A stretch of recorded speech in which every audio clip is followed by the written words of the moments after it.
background, I describe myself as a recovering extension specialist. Many of you know a little bit about my history. I was spent 13 years working for cooperative extension at Montana State University, our land grant here.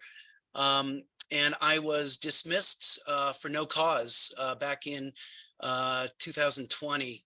Um, and this coincided with the work I was doing on climate change, climate outreach in communities. I did ask for a reason for my dismissal, and I was told that, quote unquote, a decision had been made. So I'm now teaching in the classroom, and I love it, trying to figure out this new clientele, 18 to 22-year-olds. And it's been really interesting to pivot at this point in my career. So I'll be reflecting on a sabbatical from both my time in extension and also my time just recently getting back from my most recent sabbatical. So let me just tell you about my journey a little bit. I've done 2 sabbaticals, as I mentioned, and produced this one book from my first sabbatical back in 2014, 2015. I spent 5 months in Costa Rica, and I was based at a university there and had the pleasure of getting to know some incredible people, and finally produced several years after the sabbatical this edited book with many of the authors from the area in Costa Rica I was working in, and other regions in Central and South America. My most recent sabbatical was just this last fall, and I was in Europe. I spent 4 months traveling around Europe. I was based in the Netherlands, and I was looking at the role of universities in addressing the climate crisis, trying to understand what they were doing in terms of new curricula, new majors, new degrees, internal policies, and the work that faculty and students were doing to promote those things. My first sabbatical, I worked, as I mentioned, in Costa Rica, and I was looking just broadly at community development issues from a Latin American perspective. So that's the focus of the publication that you see there. The first thing I would say, if you are interested in pursuing a sabbatical, is securing letters of invitation. So whether it's a domestic sabbatical, which you are certainly, I was at liberty to do. You can stay on site, you can stay in your house, but I chose to travel for my 2 sabbaticals.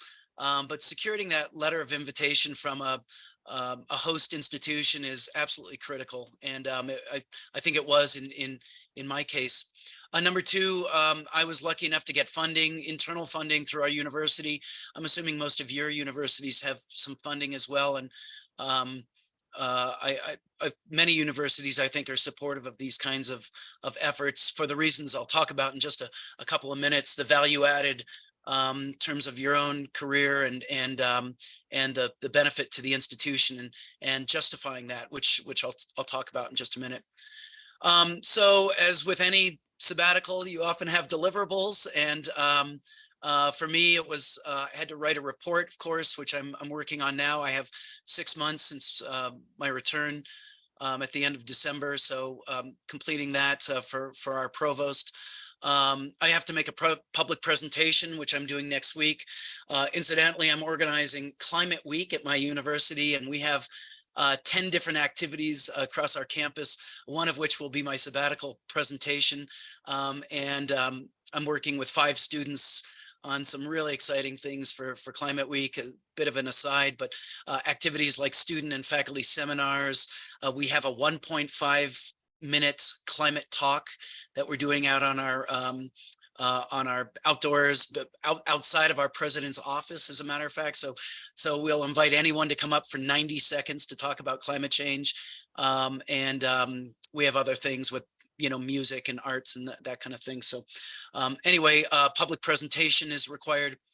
And of course, it's incumbent on all of us to talk about the long-term impacts of a sabbatical and justify that in any kind of proposal. So let me talk to you a little bit about the value added components or characteristics of a sabbatical. And I justified these before my 2 sabbaticals, particularly the extension sabbatical to my extension director, and published this in an article in the Journal of Extension way back in 2013. This was actually the result of a learning exchange prior to my sabbatical. So I attended a Cornell learning exchange in Nicaragua, and published some of what I thought were the reasons that we engage in these kinds of learning opportunities that are either sabbatical or just short-term learning exchanges.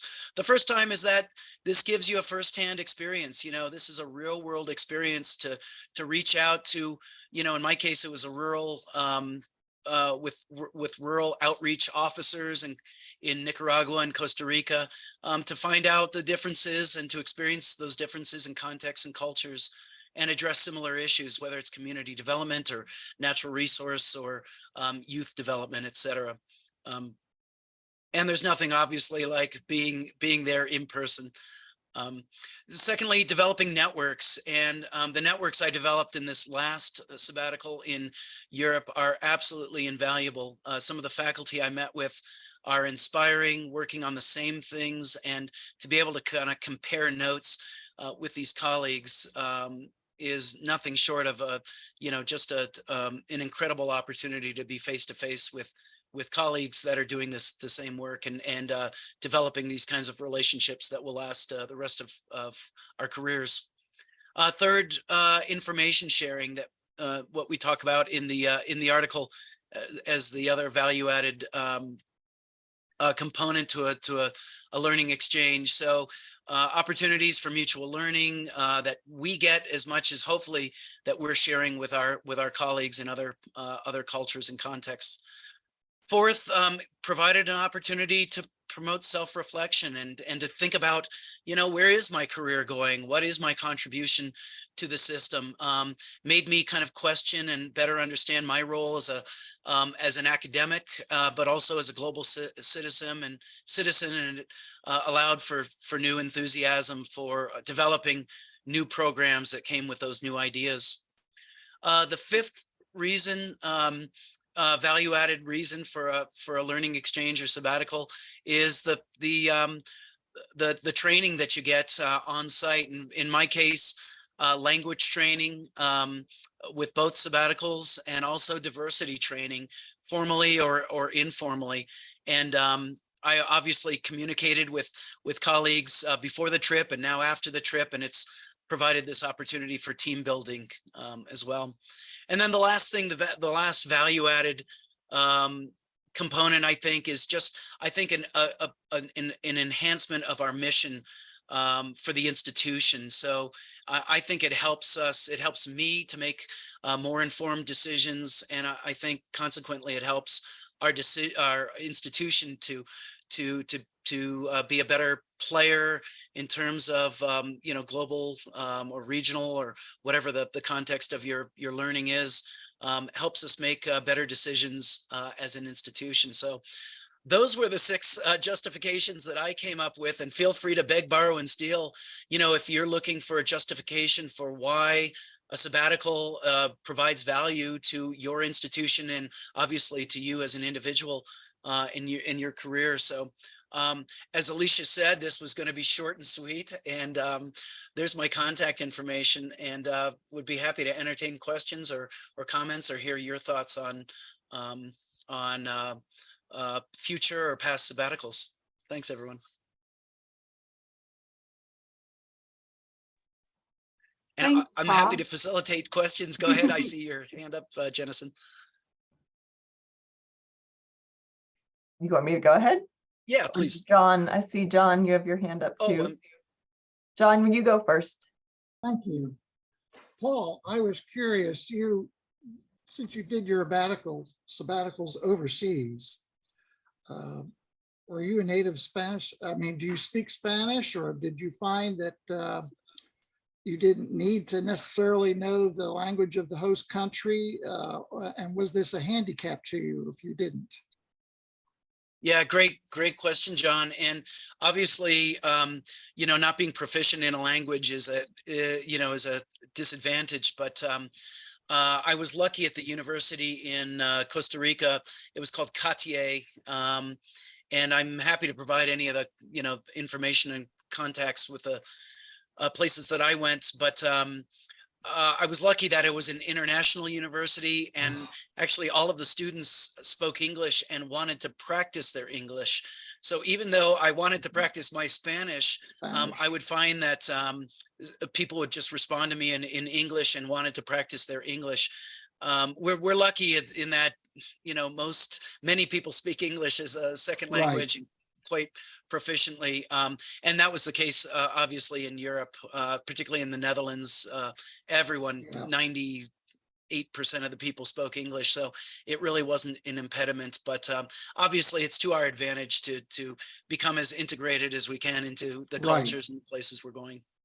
Thank you. Thanks, John. I'm going to go to Jennison, Jen, and then Holly. Thank you so much, Paul, for sharing your reflections, and I'll make my question short and sweet too.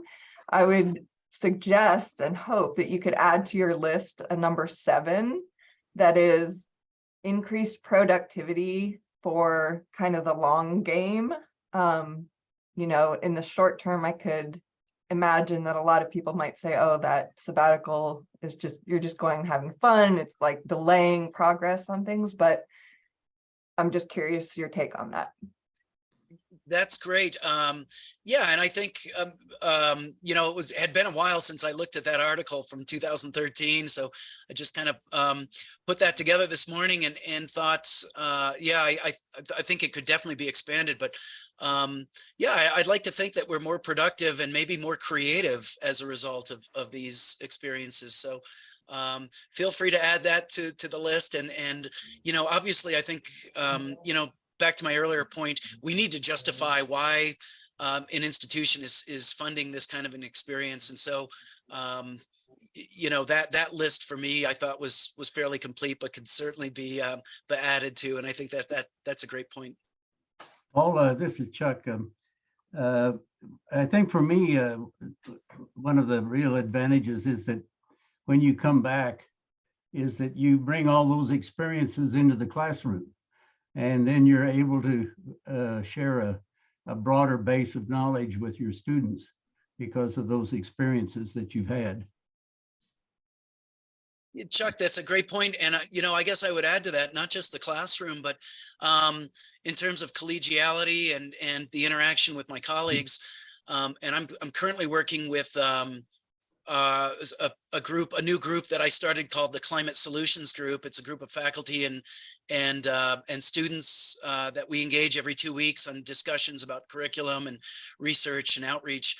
And I'm sharing the experiences with that group about what's happened in Montana. Our university president has actually told us to, quote unquote, keep our head down when it comes to talking about climate change. We had drafted several years ago a sustainability plan, very detailed with benchmarks and metrics. And we were told by senior administration that there was too much, quote, public facing detail. And so when I share my experience of sharing that information with colleagues in Europe, the description I've had in Europe is that it sounds like North Korea. And so I'm reflecting back and forth between my colleagues in Europe and my colleagues in Montana and getting that feedback. I just want to share with you, there's a moose in my yard right now, walking through the backyard. And I would share with you, if you care to see what a moose looks like. I'm sure you've all seen a moose, but while the next question is coming up, maybe I'll see if I can pivot my camera so you can see the moose here in the backyard. Go Thanks, ahead, Paul. Jen. Thank you. I appreciate your time here today. I was wondering, I'm trying to propose a sabbatical, but so far the things that I've proposed seem like they are not enough, and specifically not enough of what the university would get out of me going to do the thing. It's more like in your list, I saw most of those things are great benefits to accrue to you. And yes, you can pay those forward when you come back, but my system seems to be looking for something more concrete to say why they should spend that money on me to go do the thing. What will they get out of it? So I was wondering if you encountered that and how you managed that. Yeah, that's a great question. And that was the reason that I put together that list, the value added list, and we published that article. And I think it's because we've heard that same response in other institutions is like, why should we be doing this? What is the value added, from an experience like this? So, we came up with those 6 points, and, I've tried to elaborate on those, but anyway, I think we could flush those out a little bit more, but, either I think those points resonate with people or they don't. And, people are kind of like climate denial, either you kind of get on board or you don't. And, there's not much more a case you can make, but that was the point of that article, was to try to flush those things out and to be a little more concrete about that. Sorry to be distracted. Moose is kind of moving off. I don't know if you'll all be able to see it very well anyway, if I pivot my camera. So Holly and then Darren. I would be super excited if there was a moose outside my window, but thank you, Paul, for that presentation. I really appreciate it. And I guess I have 2 questions. One, if you had a link to the article, I would love it in the chat, and then I can save it. But I'm excited about how you were able to do like international travel. And I guess I have a couple questions related to is that I know, like, at least at UF, they've become like pretty restrictive on international travel and like supporting it. And so what types of ways did you like either communicate with the host institution to like really show like why it was that you needed to go to like this institution, and what type of support maybe you got beforehand as far as letter or something else, like saying, yes, it's beneficial for you to come here, or yes, we support you, like something to kind of like, sort of like to what Jen said, like kind of sort of prove or showcase like why it was that you needed to go to that particular location. yeah, let me, before I do this, do you mind if I try to show the moose here, and then we'll pivot back? All right, hang tight. I don't know if you can see out the window there underneath the tree. Yep, we see him or her. Yes, it's the calf and the mother. In fact, we chased her right down we chased her down the road the other day. She was in our driveway, and anyway, so it's a calf and the mother. But they're for those of us that have been in Montana before, we feel these are the most dangerous animals, far and away above a grizzly bear or a mountain lion or wolves, because a moose can be a really ornery critter. So anyway, thanks for indulging me in that. It's so now you know why I'm a little bit distracted here this morning. Paul, I've worked a lot of seasons in the woods in Montana, and I remember the moose there to be a lot bigger. That one looked really small. Is it far away? It's far away. It's also a calf. So, and the mother is, I don't know where she is, but I'm mostly kidding. she's she's down below. But and you can see my sweetheart here is walking around checking them out as well. So, anyway, Holly, it was you who asked the question, right? And I'm sorry again to be distracted, but would you repeat the question? Yeah, no, it was mainly I totally understand. Moose are so exciting, but it was mainly like related to the international part, because like here at UF they've been really strict on like supporting international travel and like saying yes even to going to conferences and stuff like that. I know some people have had a hard time. So how did you get like, or how did you get support from like the international host, or like the saying, yes, that there is a really valid reason why I need to go overseas or go to this place to, like, you know, in order to support like potentially the application of, you know, asking for a sabbatical? Yeah, great question. So, you know, hopefully you want this to be symbiotic, right? And I had offered to teach classes. I gave lectures. So I did this at several of the institutions that I visited. Went down to Italy. It was in Basel, Switzerland. Went up to Wales. So really tried to travel around quite a bit. And in each of those institutions, I gave a class lecture and met with students one-on-one, and had offered also to try to set up some exchange programs in the future if the universities were amenable to that. But in terms of the kind of what's in it for Montana State University, we're actively working on a climate action plan, although our university calls it an energy plan, so we'll not call it a climate action plan. Again, don't get me started, folks, about this kind of stuff, but you know, my rationale was to bring back information from what other universities were doing, internal policies, curriculum, degrees, that kind of thing, to try to inform the current effort. And so that was the proposal that I wrote. I'd be happy to share my sabbatical proposal too with anyone. And we have a very kind of strict criteria about, you know, checking the boxes in a sabbatical proposal. And one of those questions is, how will it benefit the mission of the university? And so I tried to speak to that the information that I would bring back would inform this current planning, and would also benefit the students in the classroom. You know, the stars aligned, and for whatever reason the money was available, and I think that the provost felt, and the committee that reviewed it felt that there was a value added there. So I frankly, Holly, I think part of it's just being in the right place at the right time. The funding is available. You know, you're competing against your colleagues as well for these. There's only a few sabbatical opportunities and a finite amount of money. But frankly, and I'll be honest with y'all, the constraining factor for me was the carbon footprint of flying internationally. And I talked to a lot of colleagues, and one in particular, Kevin Anderson at the University of Manchester, who's been really critical of the amount of flying that we do as academics, and that we need to, you know, walk the talk. And so I'm really starting to be much more cognizant about just being kind of internally critical, self-critical of, do I really need to make this trip?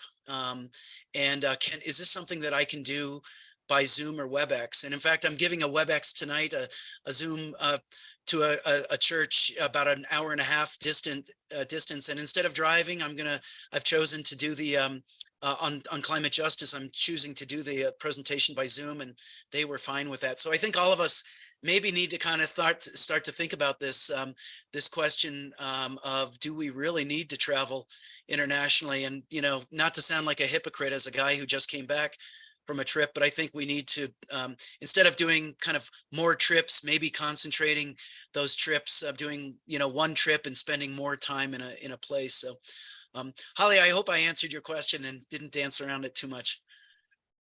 And we got time for thank you. one last question, and Darren has his hand up.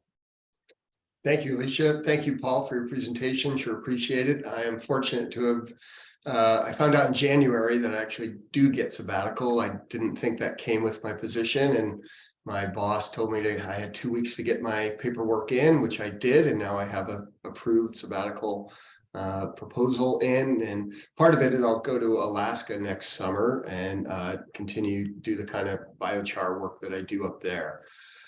And my host sent me a link today, my sabbatical host, on a SARE grant program for sabbaticals.